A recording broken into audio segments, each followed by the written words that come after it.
Jamal woke up to find that his car had made him money while he slept. The battery had been sitting in his driveway, and during the evening peak, a portion of its stored electricity had been sent back toward the power system. He hadn't driven anywhere, and nobody had touched the car. The transaction happened because the battery was connected to a system that could decide when electricity was more valuable on the grid than it was sitting inside his vehicle.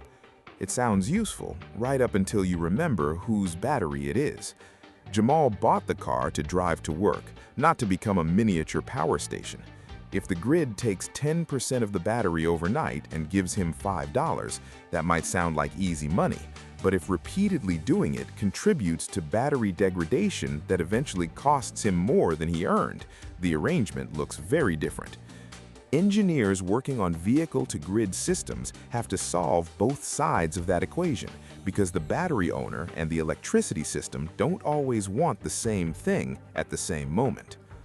The idea behind V2G is surprisingly straightforward. A normal EV charger moves electricity in one direction, from the grid into the vehicle. A bidirectional charger can reverse that flow, allowing energy stored in the vehicle to move into a house, building, or electricity network when the hardware and grid rules allow it. The car recharges later, ideally when electricity is cheaper or demand is lower. Timing is the whole game, because the grid has to keep supply and demand balanced constantly. Evening demand rises as people get home, cook, run the air conditioning, and charge their vehicles. Solar production falls as the sun goes down, even as consumption keeps climbing. A parked EV gives the system another piece of stored energy to draw on exactly when it's short. There's already a working test case sitting in school bus depots. Electric buses carry large batteries, and many of them sit parked for hours after finishing their routes.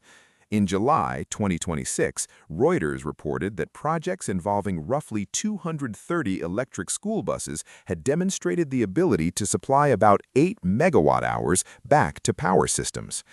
8 megawatt-hours is small next to what a major grid consumes, but the significance isn't the number. Those batteries weren't built as stationary grid infrastructure. They were bought to move buses around. Their usefulness to the grid comes entirely from how much time they spend doing nothing. The same logic applies to Jamal's car, just at a fraction of the scale. If he only needs half the battery for tomorrow's commute, the rest may be available for something else. The system could draw on it during high demand and restore the charge overnight. Plans change that math instantly. A long trip tomorrow shrinks what's available, and a storm forecast that makes Jamal want the car ready as home backup power can take the battery off the table entirely.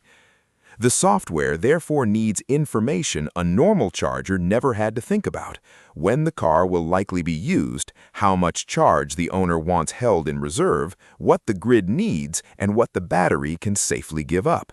The International Energy Agency describes smart and bidirectional charging as an important source of flexibility, while also naming compatibility, communication standards, regulation, and business models as the real barriers to getting there. Then there's the harder calculation: battery wear.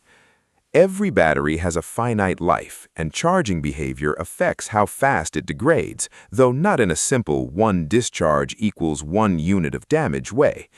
Temperature, depth of discharge, state of charge, and battery chemistry all shape what actually happens inside the cells. Researchers are building control systems that weigh the cost of using the battery against the value of the electricity it provides, deciding case by case whether a discharge is worth it. Say Jamal's utility offers him $200 a year to participate. The software makes hundreds of small decisions on his behalf, selling electricity during expensive periods, charging again when it's cheap. Jamal never has to watch a price chart. He just needs to know the payment actually covers whatever wear the system is causing. The calculation gets harder still when the battery has a second job. During a blackout, Jamal may want the car keeping his refrigerator, lights, and internet equipment running.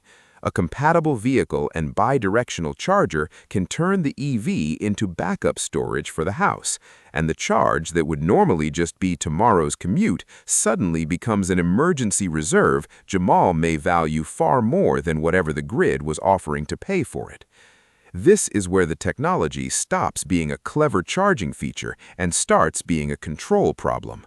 A power company might want electricity at 6 p.m. Jamal might need the car at 7 a.m. A storm forecast can outrank both.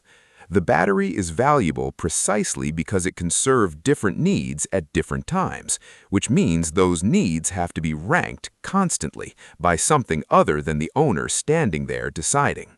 One EV can't meaningfully reshape a national power system. A million of them can. The cars don't have to discharge at once. Software can coordinate thousands of small contributions, shift charging away from congested hours, and leave a vehicle untouched the moment its owner needs it. The IEA expects EVs to provide substantial flexibility as their numbers grow, especially once charging stops simply beginning the instant someone plugs in and starts being managed instead. The vehicle was originally treated as a large new electrical load the grid would just have to absorb. Now, engineers are asking whether the same batteries could help manage the load everyone else is creating.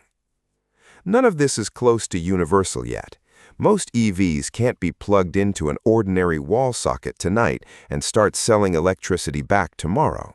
Vehicle support, bidirectional chargers, utility programs, communication standards, market rules, and customer compensation all have to line up first. And the IEA notes that commercial V2G availability remains limited even as pilots expand in China, Brazil, South Korea, and Australia. It's arriving in pieces, not as one switch getting flipped. Some projects focus on home backup.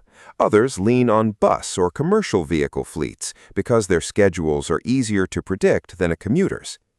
Utilities can test managed charging long before asking anyone to discharge their battery. And manufacturers can build bidirectional capable vehicles while regulators still work out how that electricity should be priced. A city with a few 100,000 EVs would have a few 100,000 batteries scattered through driveways, office car parks, and public chargers, already sitting close to the people using the electricity, unlike a conventional power plant built somewhere else entirely. They could absorb power when the system has too much and hand some back when it's running short. Jamal still owns his battery. That's what makes any of this work. The grid doesn't need to buy every battery in the city, just a way to borrow a fraction of the energy inside them, while leaving owners enough control and payment to make it worth doing. The car still has to get Jamal to work in the morning. The battery still has to survive years of charging and driving. But for the hours neither the road nor Jamal needs it, that same battery can quietly become part of the infrastructure around him, one parking lot at a time, waiting for its owner to come back.